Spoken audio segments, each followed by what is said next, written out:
अस्सलाम वालेकुम, good morning. इस वक्त सुबह के तकरीबन 5 बज रहे हैं कनाडा के शहर मिसिसागा के अंदर।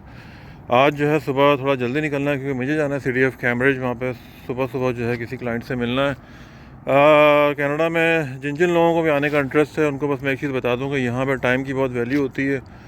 और आपको जो है ना वो नेचर ऑफ जॉब समटाइम ऐसा होता है कि सुबह सुबह जो है ना वो आपको जल्दी निकलना पड़ता है टाइम बचाने के लिए। तो इस वक्त देखें तकरीबन सुबह के 5 बज रहे हैं और बस मैं फजर पढ़ के जो है अपने किसी काम से निकलूँगा। तो अभी विंटर भी स्टार्ट होने वाला है, सर्दी भी आस्ते आस्ते काफ़ी यहाँ पे स्टार्ट होती जा रही है। लेकिन ये है कि जिस तरह के मतलब चैलेंजेस यहाँ पे होते हैं तो आपको उस हिसाब से जो है ना अपनी लाइफ को एडजस्ट करना पड़ता है। सुबह सुबह जल्दी निकलना पड़ता है सम टाइम, और जो है टेम्परेचर डाउन हो या जैसा भी हो उसमें आपको जो है उस हिसाब से अपनी लाइफ को मैनेज करना पड़ता है। तो हार्ड वर्किंग ज़िंदगी है यहाँ पे। वहाँ से जैसे वीडियोस में इंसान को लगता हो कि काफ़ी यहाँ पे आसानियाँ हैं, आसानियाँ बिल्कुल हैं, बिल्कुल बात सही है।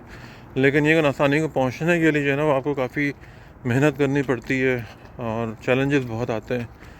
तो यही मैं आपको मैसेज मैंने आज बताना था कि यहाँ सुबह जो है ना इस अर्ली मॉर्निंग की भी जॉब्स यहाँ पे होती हैं, उसमें काम के लिए निकलना पड़ता है सुबह सुबह। Thank you very much, take care, अल्लाह हाफ़िज़।